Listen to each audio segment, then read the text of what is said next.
Try this one more time. Good afternoon. You woke some of them up. Thank you, Mrs. Prater. That was beautiful. Those are some very powerful words for us. Many of you know this. For those listening online who aren't in our area, I changed career paths a few months back. I spent nearly 10 years working for a life insurance company. It was located downtown, and I was a senior financial accountant when I left there. So it was a good chunk of my time. I went straight out of school there and I thought I was going to be there for the rest of my career, but that changed. And during the last couple of weeks that I spent there, I received an email. I think we had probably 2 weeks left. And it read something along the lines of, please go out and submit your self-review. So I sat there for a minute, and I just started grinning. Slowly it got bigger and bigger, from ear to ear. And the reason was I hated self-reviews. I did not like them at all. And it felt really good to hold down the Control, Shift, Delete. Just completely ignored it. Knew I did not have to worry about it. I was there for another week or two, and that email was gone. I smiled ear to ear like that the rest of the day, knowing that I didn't have to deal with it. Why'd I hate these self-reviews so much? What made so much joy in my life by deleting this? I never knew what to write for the goals. So at the beginning of the year, we actually had to write the goals. And then midway through the year, we wrote the self-evaluation of where we'd gotten on those. And at the beginning of the year, I never knew what to write. I was never sure of what was expected of me outside of my normal routine. I didn't know any additional projects that they wanted me on. I didn't know what else out of my normal routine they wanted me to do. And so I hated doing it. I know all of you have heard how thrilling and how exciting accounting is, right? No? Okay. All right. Maybe those aren't words I would usually describe my old job as. But I would use structured and repetitious. That was accounting through and through. Every single month I would work to produce financial statements. It was a monthly close, so every single month we had the same exact process. We worked through our process to consolidate. The company I worked for, we owned 12, 15 other companies, some of the subsidiaries. We'd compile all the information from each individual subsidiary, creating financials, pack it all into one, and that would be our monthly report that would go out to all the business heads and all the executives. So I knew month to month what was expected. I knew where I needed to be, what I needed to accomplish. And then we also had a similar routine quarterly and then annually. So not much variation. Structured, repetitious. I knew that part of my job well, and I did a good job. But outside of that realm, I had no idea what additional things I was supposed to work on. And it was easy from year to year have those same goals. But at some point, you got to reach outside of that. So I always hated it. I'd sit there just looking at my screen when I had to write those. But I got past that. The last couple of years there, we used a process called S.M.A.R.T. It's a mnemonic acronym that's used in helping to set goals for individuals. And it wasn't until I actually applied this to my personal life that I really gained an appreciation for it. That's when it really sank in. And the reason is that God has written clear expectations for us. It's not a secret. He doesn't make us guess. He doesn't make us wonder what he wants out of us. We don't have to sit there in that chair and sweat and just not have any clue where he wants us to go in our lives. He gives it to us. Whether it be character traits that we're supposed to show or how we treat one another. It's all written down for us. He's given it to us in Scripture. All of it. All of it's in here. We each have different paths and different things we need to work on. Some of us have done better at meeting some of those expectations. And today, I'm going to mention a couple thoughts as to areas that might need worked on as we prepare to discuss this S.M.A.R.T process. And I'd like to walk through an example of how we can actually create goals create a goal. We'll focus on one today. But if you turn over with me to 1 John 4, we'll see one of these expectations that God has for us. Like I said, there's many that you can choose, many different things that he wants out of us. But this is just one of them. And it's 1 John 4. We'll look at verses 19 through 21. 1 John 4, 19 through 21. And we see we loved him because he first loved us. If someone says, I love God, and hates his brother, he is a liar. For he who does not love his brother, who he has seen, how can he love God, whom he has not seen? And this commandment we have from him, that he who loves God must love his brother also. So that's an expectation. We see God expects us to love our brother. It's something we have to do. It's easy to say that we love God when we don't have to sacrifice things. You know, it doesn't seem all the time that we're always turning to God and that he's always wanting something from us, but the person right next to us, we can physically see them and touch them. It's harder to love them, you know, and when someone's talking to you sarcastically or they're making faces at you, it's much harder to love that. But it's a true test. It really is. It builds that character that we need of how we treat each other. There's another example that I'd like to turn to. It's just a different thought. So loving brothers, one. There's a second example over in Psalms 34. Psalm 34.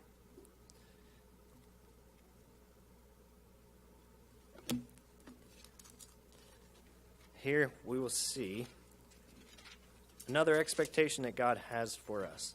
That's Psalm 34, and we're going to look at verse 9.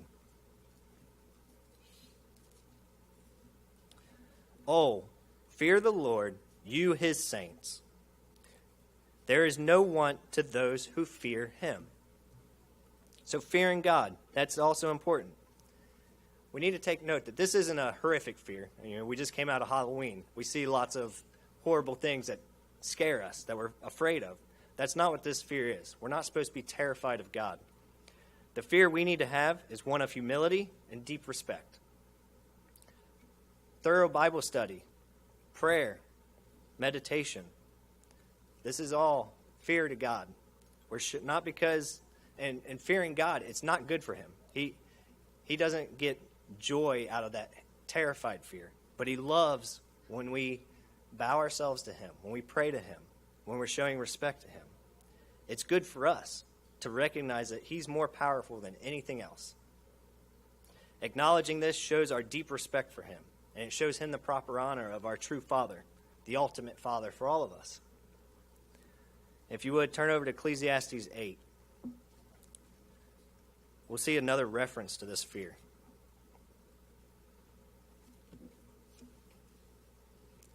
It's Ecclesiastes 8. Read through verses 12 and 13.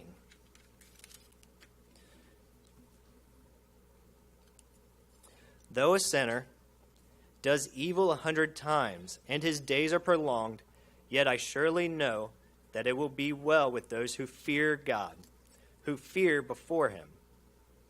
But it will not be well with those with the wicked, nor will he prolong his days, which are as a shadow, because he does not fear before God. So this is important, this fear. That's another thing. And like I said, these are examples. These aren't for everybody to work on. Everybody's going to have their own that we'll get into later. But let's start using this SMART system to help us create some short-term goals that can help us achieve some of these expectations that God has. So fearing God can be one. If you struggle with that, loving your brother can be another. But what we're going to use today is going to be just specifically Bible study, prayer, and meditation. These are, I think, this package of getting down and knowing God it'll be a good one for us to set up an example with. So Proverbs 21:5, before we actually get into the SMART system and how it works, let's look at how God views plans. So Proverbs 21 and verse 5 mentions kind of God's thought on plans. I'm actually going to read this from the New International Version. I think it translated it a little nicer.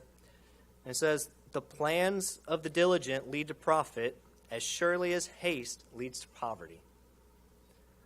So planning helps us. Planning helps us to profit, whether it be with our spirituality or whether it be financially. If you set up a goal and a plan, it generally works out a little bit better. It takes time and energy, which is why it's so hard to plan. But it is good to create that plan. It generally doesn't result in quick and easy answers when we set these plans up.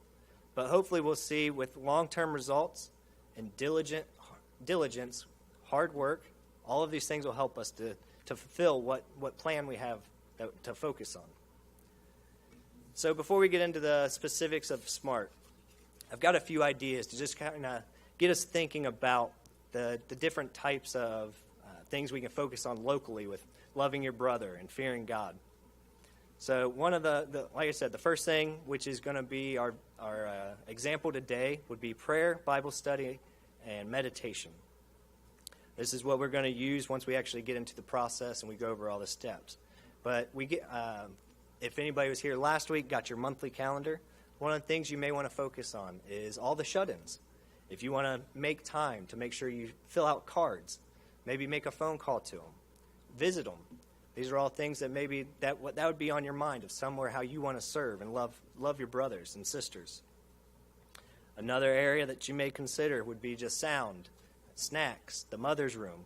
We have a lot of areas, ushering, security, all of these areas. We need help. We need people to step in and serve each other. Maybe it's babysitting. Maybe you want to babysit for a couple that you know haven't been out for a while. This is going to be a little different because that one's not a quick, easy one. That's something that you're going to have to build a relationship. It's going to take time for you to get to know people. And for my family, I'd probably have you sign a waiver form. That's not for your that's for your safety, not ours, because the boys get crazy. Maybe it's getting involved in a community outreach. We've got a great example of that right now. We just saw it in the announcements. That's another one where you can reach out outside of our church congregation and love our brothers and sisters that are in the world right now who haven't had their eyes opened, but they still need love. They need attention. Making cards for them, sitting with them, putting on music show for them. Those are all things that they need. If you want to get more involved with the church activities, we have a gym night coming up in the next month or so. We saw 4 areas where you could serve there. Maybe it's just when you come to services here, sitting and talking with some of the elderly who can't get around very well. Whether it be they're not stable on their feet or they get tired easily, they tend to kind of congregate in the same area and not move too far outside of that. Maybe spend some time with them. You want to get to know them a little better. So this list is just different ideas of how we can each reach out, something that interests you. It's not going to be every single one of these that you hit, but you're going to have to focus and try to apply this SMART system and narrow down exactly what it is that you need to work, what you want to work on, what you need to work on. So we see many examples. This list touches on several different types of God's expectations from us. We can see how serving our brothers and sisters is loving them. It's showing them compassion, and it shows that we care about them. We can take any single item on this list and break it down into a goal. And there's no better time than right now to get motivated to create a plan. Focus on others. Figure out what it is that interests you, what piques your interest, and where you think you need help. So let's get down into the specifics of SMART. We'll see how it works, and remember we're going to use Bible study, prayer, and meditation for the majority of our examples. I'll throw a few extra pieces in here now and then, but for the most part, that's where we're going to stay. So to start, the S for SMART stands for specific. Specific. This is where we're going to define our goal as much as possible. So we want to, there's a couple different aspects of this, but we want to make sure we try to get as detailed as possible. You want to narrow it all the way down to exactly what it is that you want. That'll help later on in these other steps. The more specific we are now, it'll make the transition to figuring out these other points even easier. Use clear language so that you're not confusing yourself as to what you're actually trying to accomplish, what it is that you want to work on. We don't want to use lawyer jargon. We know that we hear all the jokes about nobody understands it but a lawyer. We don't want that kind of writing. We want something that you know without a doubt, complete certainty of what it is that you want to do, where it is that you want to accomplish God's expectations. A great way of being detailed is to go through all the W's. A lot of us learn this in English. So we're going to start with who is involved. What do we want to accomplish? Where will it be done? Why are we doing this? And for this why aspect, we can actually get very, very detailed as far as once we get to the specifics of it. We'll see how why can be a big factor. I'll go ahead and touch on this now while we're going through just the basics. But this why, so say one of your the reason you're working is because you want to focus more with the teens. That's where you feel that you need to help out more, is with the teens. So what you're going to do, you may want to sit down and figure out if you want to help them in Bible studies. Help with the teen outings. I know they just went on a canoe trip not too long ago. They're going to be having a lock-in soon. Maybe you want to work with them with sports. Maybe they get together and play some sports. But this is the why. So if you know why you're doing this, it'll be easier for you to get the specifics. And that way you can refine it all the way down to the core of where you want to be involved. And the final aspect of this specific is actually constraints and requirements. So what requirements do we have, or what constraints do we have? That'll help figure out exactly what's keeping us from meeting that goal. So in James 1, we're instructed to be doers. So if you turn over there, we'll read through that real quick. James 1, we'll look at verse 22 through 24. James 1, verses 22 through 24.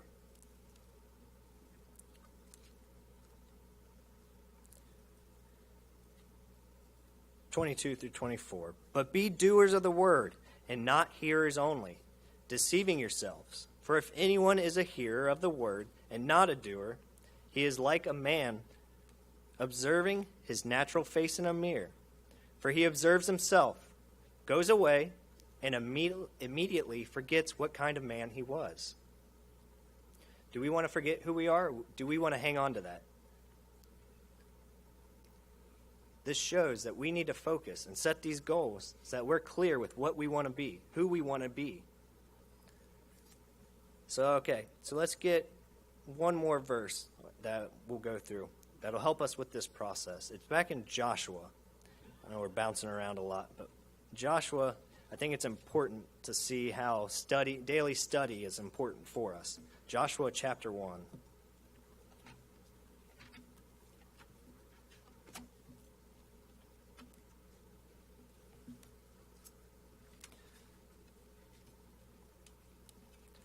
Joshua 1, we're going to read verse 8. Like I said, this correlates back to how important prayer and getting into our Bible really is. This book of the law shall not depart from your mouth, but you shall meditate in it day and night, that you may observe to do according to all that is written in it. Day and night. We should always be conscious of what God has given us, the words that he's given us, this book. We don't want to ever forget that we're supposed to be in this regularly, praying, meditating, remembering these words. That's a huge part of setting this goal, remembering that we are supposed to be in here. So that next aspect of the W's is who. So we want to look at who's going to be involved in this. There's a couple different ways. Is this something we're going to do individually? Do we want to just do it on our own individual Bible study? Sometimes you may want to do it with your spouse. Maybe you have a roommate. You want to do it as a group. Maybe you want to make this into a family event and do it that way. But this who, you can figure out exactly who you want to include. The what to study and how long. We want to review, maybe you want to take the message that you heard that Sabbath and do a Bible study on it or get into it and understand it a little better. For our example, let's say we decide we want to do 30 minutes. Say our goal is going to be 30 minutes every single day of doing Bible study, prayer, and meditation. That's what we want to set. Where? For this point, it's not that important. Bible study and prayer can be done at home.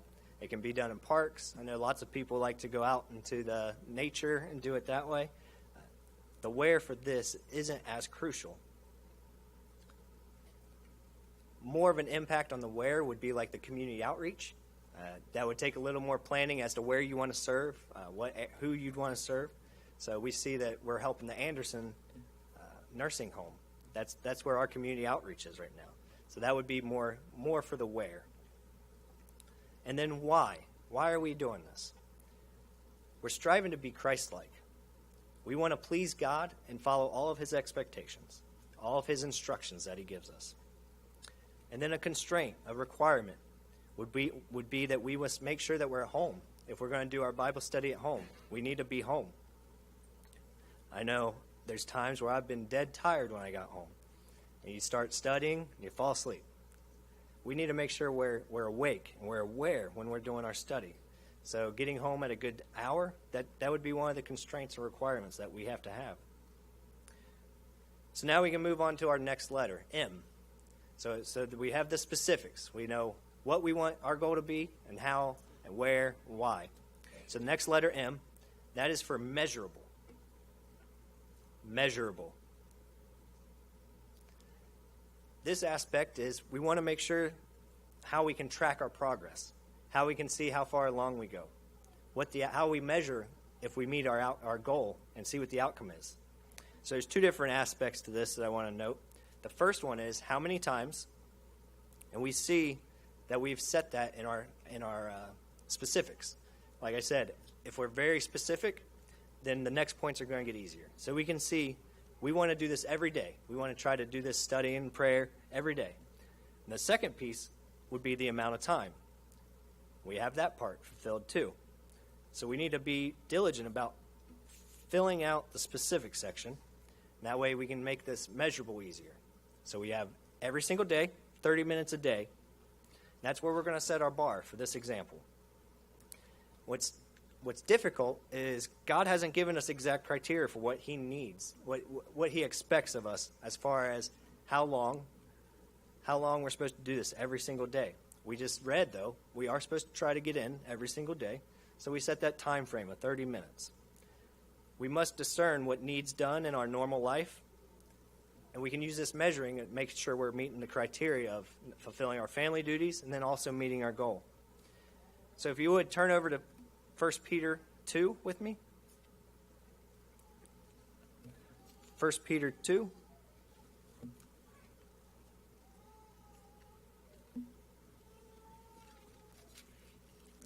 We're going to read verses 8 and 9 of 1 Peter 2.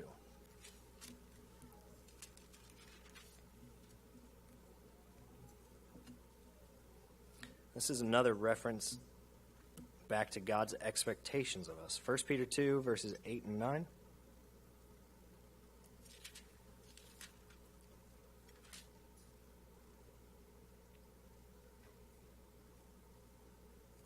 Don't think that's the one I'm looking for.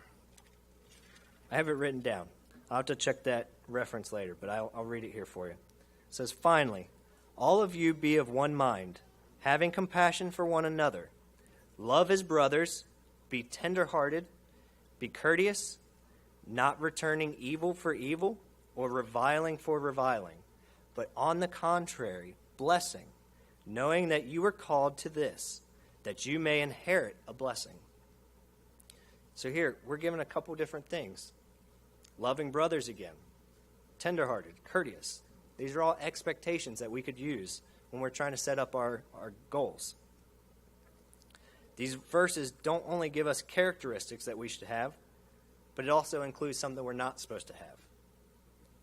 Sometimes God's clear about that too. He says, don't do this. He's good at giving us things to do and not to do. So we need to do our best to set goals that we accomplish these. So we saw how we could measure it, how we're going to measure our goal. The next letter is A, and that stands for attainable or achievable. Attainable or achievable. So for this point, this is where we're going to see if it's actually a reasonable goal, if we can actually accomplish it, if we're able to make it. Setting a goal of 5 hours would be very difficult on a family. It'd be very difficult individually, and quite frankly, unrealistic. 5 hours is not what God expects of us. That's going to take away from us being able to fulfill our family duties. And most of us have jobs in here. Jobs, families, these are all things that God expects us to take care of. And setting 5 hours would just be unrealistic for that. If we accomplish the goal, how so? What will we have to sacrifice to complete our goal? In order to get our 30 minutes in, we might have to excuse ourselves from activities that we normally stay a little bit longer in. Like I said, there's been times where I've stayed out too late. I was so tired that I couldn't pray and I couldn't do my Bible study, that I was falling asleep. And that's not healthy. So we need to make sure we're getting home on time. A lot of people like to do it at night. Others like to be home and get in bed early and then wake up early and do it before they go off to work. But that's making variations in our daily plan to actually fulfill our goal. Sometimes we do already have free time. That free time just needs to become quiet time. We kind of need to get rid of all the extra noise around us. TV, emails, radio, video games, Facebook, Pinterest. All of these things consume much of our time if we allow it. These are distractions that we can remove if we need to. And don't forget, we do need to have those things. We do need to have some type of stress relief. We need to relax. We're not supposed to go constantly. We are supposed to try to settle ourselves down at times. But we do need to also make sure that we're not just fitting in this prayer and Bible study, just squeezing it in wherever we can to get it in and say, okay, I did this. Try to set aside time. Try to clear some time for this. We want to verify that we do our absolute best to meet God's requirements and the expectations daily. So he says, yeah, try to get into it daily, so we should try. We can see in Mark 12, 29 and 30, what God views as achievable. Mark 12.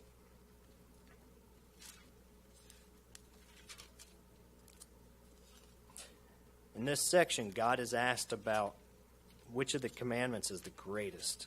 That's Mark 12, 29 and 30. And Jesus answers him, "The first of all the commandments is, Hear, O Israel, the Lord our God, the Lord is one. You shall love the Lord your God with all your heart, with all your soul, with all your mind, and with all your strength. This is the first commandment. Loving God with heart, soul, mind, and strength." That's what we are. That is every aspect of humans. That's everything. Our thoughts, our emotions, and our strength. And then our spiritual side. That's all of us. All of it we're supposed to dedicate to him. And by doing our prayer and our Bible study, that's showing him. That's fearing God. Some of these goals can meet a couple different expectations as we go through. Any amount of time we're able to pray, study, and meditate is showing our love for him, our dedication to him. And maybe over time, we'll be able to increase that time that we give him. But for now, setting something attainable that fits into our schedule is very important. We want to make sure we're meeting these goals. And again, let me reiterate, fitting it in our schedule is not just shoving it in anywhere when it's convenient. It's actually trying to make time. Think about it. That's why we plan. Remember, planning is, we profit when we plan. So setting this aside and making him see that it's important to us for us to have time with him. We must be calculated. It's going to take time and effort. The next letter we're going to look at is R. And this is relevant. Relevant. Is this goal worthwhile?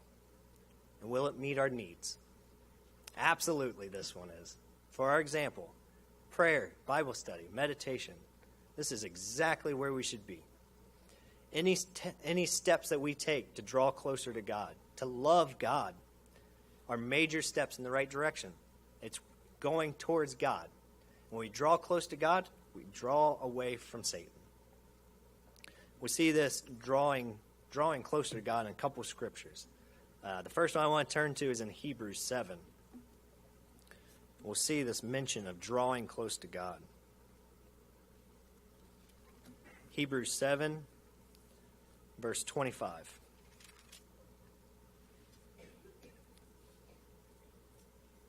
It reads, "Therefore, he is also able to save to the uttermost those who come to God through him, since he always lives to make intercession for them."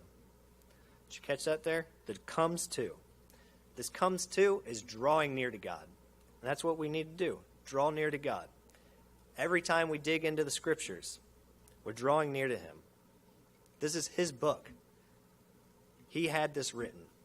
He inspired every word in it. So when we're in it, we're getting closer to him. When we're down on our knees praying, we're going to our Father, getting closer to him. This is absolutely relevant for us in our lives. And there's another example just a few chapters over in Hebrews 11. This is the faith chapter, and we'll see this drawing close to God again. Hebrews 11, verse 6. Just a couple pages in my hymnal, or in my Bible. "But without faith it is important to please him. For he who comes to God must believe that he is, and that he is a rewarder of those who diligently seek him." Did you catch that right there in the middle? We see comes to God again. That drawing near to God. Drawing near to God is an important aspect of faith and belief in him. There's a second aspect to this relevance, and that's making sure that the goal is consistent with any other goals that we set. We want to make sure it fits with our long-term goals, whether that be what God has set for us or some of our own other personal goals that we set. Generally, in a work environment, this is 4 or 5 goals every year. That's generally what they tend to be. Daily prayer, Bible study, and meditation is relevant to obeying God and developing the qualities that he expects us to acquire. He wants us to express these qualities. The final letter of this acronym is T. The letter T correlates to timely. Timely. The way to view this would be, does this goal have a time frame or a limit? Do we want to set a time frame or limit? And what I mean by this is if we're looking at the goal we're working on, say we want to continue this goal for a year. We want to try to do this for a year. In this case, it probably wouldn't work so well for that length of time. It would probably be better to do a short-term one for this. So say you want to do your 30 minutes each day for a month. You stick it out for an entire month. You do your best to do it every single day for a month. And at the end of that month, you evaluate. You go through and say, okay, did I meet every single day? You figure out if it worked for you. Figure out if it needs modified. See if it needs extended. Maybe it was working. You just need to extend it. If we find 30 minutes a day was too easy, maybe you try, say, okay, I think I could do 40 minutes a day. Bump it up to 40. See if that works for you. But on the other hand, maybe it wasn't working. You struggled every single day. It was difficult to get your 30 minutes in.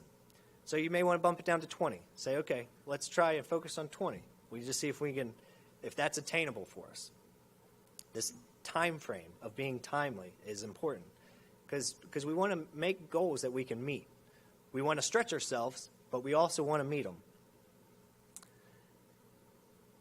Then, at some point, maybe we can get back up. So we had to bump it down, but then we realize, okay, I can do this 20, and slowly maybe you increase it again after the end of the next month. By setting these time frames, we're also helping to get a sense of urgency. It prompts us to have better time management because we know what our day is going to look like. We know what's expected, what we have going on. So that can help with getting us motivated. We see examples in the Bible of being prepared, mirroring this sense of urgency to do our best to obey God. I think a well-known parable was in Matthew 25, and I'm going to actually read through it. Sometimes we pick out parts of this and just little bits and pieces, but we have time today. I want to read through this whole section of Matthew 25, just 1 through 13. This shows the relevance of why we need to have time management and this sense of urgency.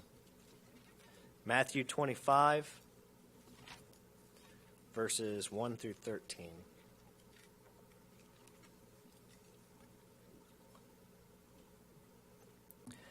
Then the kingdom of heaven shall be likened to 10 virgins, who took their lamps and went out to meet the bridegroom. Now 5 of them were wise, 5 of them were foolish. Those who were foolish took their lamps and took no oil with them. But the wise took oil in their vessels with their lamps. But while the bridegroom was delayed, they all slumbered and slept. And at midnight a cry was heard, "Behold, the bridegroom is coming. Go out to meet him." Then all those virgins arose, trimmed their lamps, and the foolish said to the wise, "Give us some of your oil, for our lamps are going out." But the wise answered, saying, "No, lest there should not be enough for us and you, but go rather to those who sell and buy for yourselves." I want to break right here for just a second. Those who were foolish did not take the time to get their oil. By us taking time for prayer and Bible study today, we're preparing.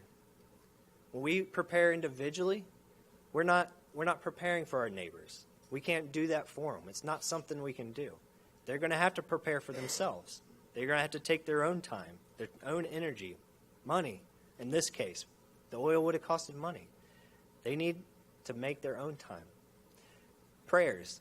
We can petition God for people if they're sick, but that connection that I have with God the Father is going to be different from the neighbor next door. Everybody has to make those own connections. We can't share that with each other. Unfortunately, we can't share that. We can't give it to one another. So let's pick it back up and see what the rest of it says. And while they went to buy, the bridegroom came, and those who were ready went in with him. They were ready. They prepared. They went in to the wedding, and the door was shut. Afterward, the other virgins came also, saying, "Lord, Lord, open to us." But he answered and said, "Assuredly, I say to you, I do not know you. Watch therefore, for you know neither the day nor the hour in which the Son of Man is coming."